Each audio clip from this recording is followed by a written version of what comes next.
Assalamualaikum warahmatullahi wabarakatuh. Halo everyone, kembali lagi sama aku Sipa Fauzia Nabila dari SMK Negeri 1 Majalengka kelas 11 TKJ 1. Di video kali ini aku masih membahas mengenai Mikrotik MTSNA Preparation di bab 11 yaitu Bridge. Nah, untuk cakupan materinya di sini yang pertama ada konsep bridge, kedua firewall NAT dan DHCP pada topologi bridge, ketiga DHCP pada topologi bridge, keempat pengembangan teknologi. Langsung saja ke pembahasan yang pertama. Di sini ada konsep bridge.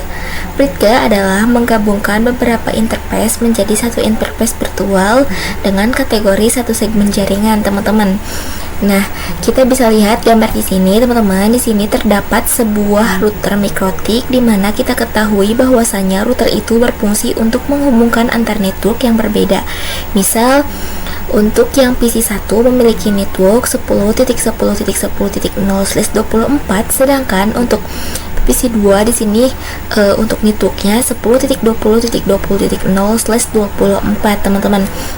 Nah, kita bisa nih teman-teman menghubungkan Ether 2 dan Ether 3 menjadi satu interface link virtual, sehingga nantinya ke PC2 tersebut mendapatkan network yang sama. Nah, PC2 ini mendapatkan network yang sama, teman-teman. Seperti misalnya 10.30.30.0/24, teman-teman. Maka network yang sebelumnya ini, yang dua ini tidak dibutuhkan lagi karena yang dipakai oleh kedua PC-nya itu menggunakan yang ini, teman-teman. Yang 10.30.30.0/24, teman-teman. Nah, bridge bekerja pada layer 2 dengan memisahkan collision domain menjadi dua bagian. Semua tipe interface seperti Ethernet, wireless, dan SPF tunnel bisa di bridge. By default untuk router Soho sudah tersetting bridge ke Ether 2 sampai Ether 5, teman-teman. Nah, apa sih router Soho itu? Jadi router Soho itu bisa digunakan dalam akses perumahan, teman-teman. Nah, untuk pembahasan selanjutnya di sini ada studi kasus. Nah, studi kasus ini membahas mengenai firewall NAT dan DHCP pada topologi bridge, juga DHCP pada topologi bridge serta pengembangan teknologi, teman-teman. Jadi di pembahasan yang studi kasus ini membahas yang ketiga itu. Nah, dimana kita pengen setiap PC-nya bisa internetan dan juga bisa mendapatkan IP secara otomatis. Kalau misalkan kalian cek pada sisi mikrotiknya udah pasti bisa internetan karena dia emang langsung terhubung ke net atau terhubung ke ISP-nya, teman-teman. Kita bisa ketik ping 888 pasti sudah bisa internetan, teman-teman. Tapi si PC-nya pasti belum bisa karena belum ditanamkan ke rule internetnya, teman-teman. Misal cek di PC2 juga ketik ping 888 maka masih belum bisa, teman-teman. Nah, oleh karena itu bisa coba praktekkan terkait setiap PC bisa saling internetan. Maka dari itu bisa tanamkan firewall NAT pada mikrotiknya, teman-teman. Jadi pergi ke mikrotik Winbox-nya terlebih dahulu, lalu kita pergi ke ISP, lalu ke firewall, lalu nanti pergi pada bagian NAT, terus add atau plus, teman-teman. Nah, nanti chainnya SRC NAT, maaf teman-teman, jadi chainnya itu SRC NAT. Untuk out interface-nya pilih Ether 1.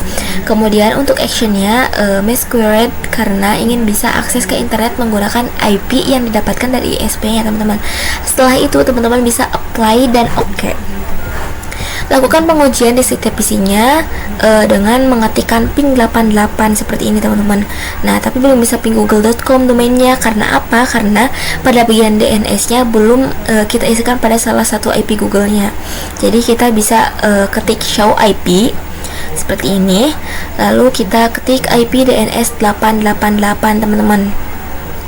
Nah, nanti ketik ping google.com. Selanjutnya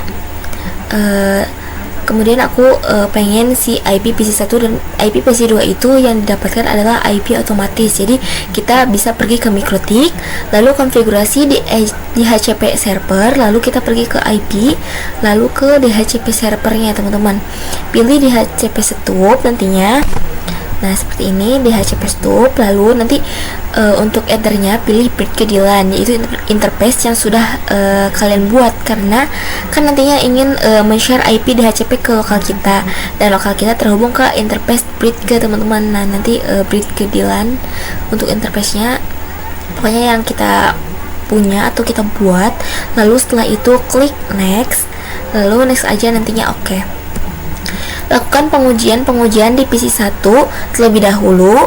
Terus ketik IP DHCP, nanti ketik DORA IP teman-teman. Setelah itu ketik ping 888, lalu ping google.com, dan setelah itu ketik show IP teman-teman. 888 ya itu, terus nanti ping google.com lalu show IP. Nantinya Mikrotik 1 ini ingin dihubungkan ke Mikrotik 2, yang dimana Mikrotik 2 ini memiliki klien yang namanya PC 3 teman-teman. Nanti aku ingin PC 3 ini bisa mendapatkan network yang sama yang dimiliki oleh PC 1 dan 2, dan juga bisa akses internetan, maka bisa menggunakan fitur bridge ke teman-teman. Nah biar gak bingung, bisa ganti hostname si Mikrotiknya dengan klik sistem, lalu ke identity, nanti ganti namanya bebas, tapi aku menggunakan router strip pertama. Nanti nanti bisa diklik apply dan oke teman-teman. Jadi seperti itu. Selanjutnya hubungkan antar router pertama dan Mikrotiknya, kemudian cek Mikrotik yang baru sudah terdaftar networknya. Bagian router pertama terlebih dahulu, pada bagian new terminal ketik IP network pin, kemudian coba cek pada bagian Mikrotik yang baru. Lalu teman-teman bisa loginnya itu admin teman-teman, loginnya admin, lalu passwordnya kosongan aja, terus kemudian new passwordnya skip, coba cek IP network pin seperti ini nih, IP network print teman-teman. Terus setelah itu coba aktifkan fitur Roamon biar si Mikrotik yang kedua bisa diakses lewat Winbox teman-teman. Nah tadi IP network printnya seperti ini, lalu ketik tool teman-teman seperti ini, nanti ketik Roamon, lalu set enable sama dengan yes seperti ini, lalu print, ketik print, nanti di enter aja teman-teman. Setelah itu buka Winbox, terus konekkan new Winbox. Yang pertama klik connect Roamon, lalu klik network teman-teman. Nah setelah itu jangan lupa setiap router harus diaktifkan Roamon terlebih dahulu biar bisa digunakan teman-teman. Kemudian konekkan pada Mikrotik kedua, apply, lalu connect teman-teman. Nah kemudian coba hubungkan dari router 2 ke klien dan juga nyalakan. Aku pengen si PC 3 ini bisa mendapatkan IP 10.0. Terus langkah pertama yaitu memasukkan Ether 4 pada bridge yang sudah dibuat teman-teman. Tak lupa untuk di sisi router keduanya Ether 1 dan Ether 2 kita hubungkan menjadi bridge juga. Jadi router kedua ini mungkin layaknya seperti switch. Jadi nanti dia tinggal meneruskan paketnya aja. Yang pertama kita bisa pergi ke router pertama, lalu pergi ke menu bridge ke, terus bagian portnya masukkan Ether 4 teman-teman. Nah setelah itu Ether 4 juga pada bridge DLAN. Bridge DLAN, interface-nya Ether 4, terus bridge-nya bridge DLAN. Lalu nanti teman-teman add, terus interface-nya pilih Ether 4, apply dan oke teman-teman. Nah kemudian pada bagian router yang kedua pilih pada bagian bridge, klik add, untuk namanya sesuaikannya itu bridge ke DLAN, lalu apply dan oke teman-teman. Nah biar kalian tahu di sini bridge ke DLAN-nya, lalu apply dan oke. Jangan lupa add-nya teman-teman. Nah kemudian pada bagian ports-nya interface-nya masukkan Ether 1 dan Ether 2, lalu klik apply dan oke teman-teman. Praktek pada PC 3, ketik IP DHCP, kalau udah ada informasi DORA cek IP-nya berapa, lalu ketik show IP, lalu ping 8888, terus ketik IP DNS 8888, lalu ping google.com teman-teman. Nah Sekian pemaparan video dari aku, semoga bermanfaat. Mohon maaf apabila ada salah kata. Wassalamualaikum warahmatullahi wabarakatuh. See you.